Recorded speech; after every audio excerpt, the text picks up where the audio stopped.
Salam jumpa kembali Bapak Ibu dan Saudara-saudara. Kita masih di awal bulan Februari, minggu pertama yang merayakan Imlek. Mungkin masih merayakan walaupun tidak bisa dirayakan besar-besaran. Tapi yang penting itu sukacitanya, dan kita juga sebagai orang Kristen ikut bersukacita. Makan kue ranjang, ya, makan jeruk manis yang katanya cuma ada kalau waktu bulan-bulan Februari seperti ini. Lalu makan apa lagi, ya, itu terserah saudara. Yang penting sekarang kita mau belajar bahwa dari makanan itu ternyata tidak menjamin kebahagiaan hidup. Kita cuma bisa menikmati sejenak. Pada waktu senang-senang makan, setelah itu ya sudah hilang, ya, tidak ada lagi rasanya. Injil Matius pasal 12 mulai ayat 9 sampai dengan 14 kita membaca firman mengenai sikap Tuhan Yesus yang dengan tegas menolak peraturan-peraturan orang Farisi yang mengatakan pada hari Sabat tidak boleh ada penyembuhan atau pekerjaan baik lainnya. Bagaimana kita belajar dari semua ini untuk menjadi kekuatan iman kita? Mari kita akan bersama-sama berdoa. Bapa di surga, kami bersyukur dan berterima kasih untuk mencelikan hati, pikiran, jiwa kami melalui firman yang akan kami baca dan renungkan, supaya firman ini boleh menghibur, menguatkan kami berjalan, tidak menjadi orang yang penuh dengan kebencian, iri hati, kemarahan, tetapi kami boleh menikmati kehidupan dengan penuh sukacita karena kasih karunia Tuhan. Oleh karena itu, biarlah firman-Mu ini berkuasa atas hidup kami. Curahkan Roh Kudus-Mu, berkati hamba-Mu. Inilah doa kami dalam nama Tuhan Yesus Kristus. Amin. Karena Anak Manusia adalah Tuhan atas hari Sabat. Setelah pergi dari sana, Yesus masuk ke rumah ibadat mereka.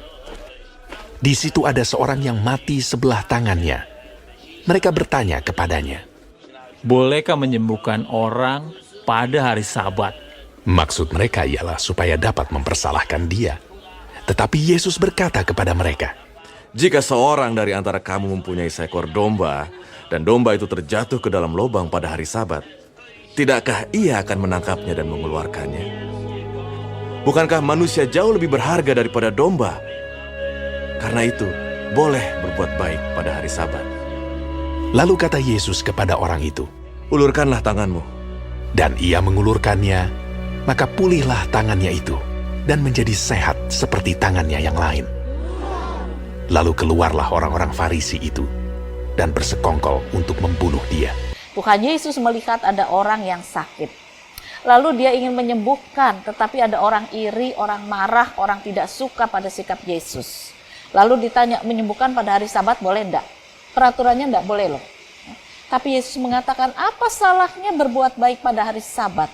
Kalau ada orang mau mati dan saya tolong dia, bukankah orang itu bisa hidup kembali? Masa nunggu besok? Ya dia keburu mati. Ya, kemudian orang Farisi mengatakan ya lebih baik dia mati masuk surga. Siapa bilang? Yesus bilang, yang punya surga ini aku. Wah, tambah marah mereka. Kamu ini ngomong apa, sembarangan, ngaku-ngaku dan seterusnya. Ya. Lalu kita bisa melihat ketika Yesus menjawab dengan tegas dan pada kebenaran, dia mengatakan lebih baik berbuat baik pada hari Sabat daripada orang itu tidak mengalami kebaikan. Maka orang Farisi, mereka tidak terima, mereka marah, mereka cari cara untuk membunuh Yesus. Ya, jadi kita tahu rasa iri, rasa marah, cemburu menjadikan kehancuran. Mengapa sang suami itu tidak tanya dulu? Ya karena dia kebakar hatinya. Yang lapor itu mengatakan itu loh mungkin pacarnya masih muda, ganteng lagi gitu ya. Wah, udah cemburu, benci, iri, jengkel, marah. Akibatnya ya hancur. Dia hancur, istrinya juga bonyok. Tapi kemudian bersyukur kalau masih bisa diakurkan. Walaupun mungkin dalam hati istri dan anaknya sudah tergores, luka, ya, kesedihan. Ya mudah-mudahan dia bisa tulus memaafkan. Bagaimana Tuhan Yesus juga mengajarkan untuk mengasihi ketika dia diupayakan untuk dibunuh, dia tahu. Bahkan sampai akhirnya dia naik ke kayu salib, tetapi Yesus bisa tetap mengampuni setiap orang yang mau bertobat. Nah, oleh karena itu dua hal yang kita bisa belajar pada hari ini. Pertama, jangan mudah kita terpengaruh oleh suara-suara yang membangkitkan amarah, kebencian, iri hati, dan cemburu. Apapun bisa terjadi. Bukan sekedar masalah perselingkuhan seperti ini. Tapi masalah pekerjaan, rezekimu diambil loh sama dia, harusnya kamu yang naik pangkat. Tapi karena kamu nggak ada pada waktu itu, dikasihin sama orang lain. Nggak adil kalau begitu, itu ya, marah, jengkel, iri, keluar aja, hancur kita. Tapi emosi, kebencian, kemarahan, iri hati, kecemburuan, tidak jarang kita tidak bisa mengekangnya dan mengendalikannya. Akibatnya kita akan masuk dalam kehancuran. Perselingkuhan bisa, pekerjaan bisa, cari duit iri hati juga bisa, iri hati pada tetangga juga bisa. Dan ini menjadi omongan banyak orang, bagaimana para ibu itu selalu iri pada tetangganya ibu-ibu yang lain. Papa, ibu itu baru beli itu, ibu itu baru beli ini, aku kapan loh, bapak ibu tambah bingung ya, iri. Lalu kalau nggak iri, nggak keturutan dijelek-jelekan. Akhirnya kita sendiri yang hancur. Bentuk iri hati itu juga bisa pada jabatan. Harusnya aku tadi yang mendapat jabatan itu, tapi kenapa bukan aku yang terpilih? Dan masih banyak hal lain. Oleh karena itu marilah kita belajar bagaimana Tuhan Yesus dengan sikapnya yang penuh cinta kasih tetap memaafkan orang yang iri kepada dia, benci kepada dia. Jadi hal pertama, hati, mawas diri di tengah kehidupan yang semakin sulit, ekonomi yang belum pulih ini. Jangan mudah kita cemburu, iri hati, marah, benci. Itu akan menjadikan hancur. Tetapi belajarlah dari sikap Tuhan Yesus. Lakukanlah kebaikan. Lakukan kebaikan, kapanpun waktunya. Dan ketika kita melakukan kebaikan, kapanpun waktunya, senang atau tidak senang, susah atau tidak susah, sehat atau sakit, kita tetap melakukan kebaikan. Itu yang akan membuat orang lain itu terbuka mata hatinya. Mengapa? Karena ketika Tuhan Yesus naik ke kayu salib dan menyatakan pengampunan bagi orang-orang iri, berapa banyak juga orang yang mengalami pertobatan. Ya, berapa banyak orang yang mengalami kesadaran bahwa yang disalib itu adalah Yesus, terutama tentara-tentara, orang-orang yang menganiaya, yang memukul Yesus itu. Ya.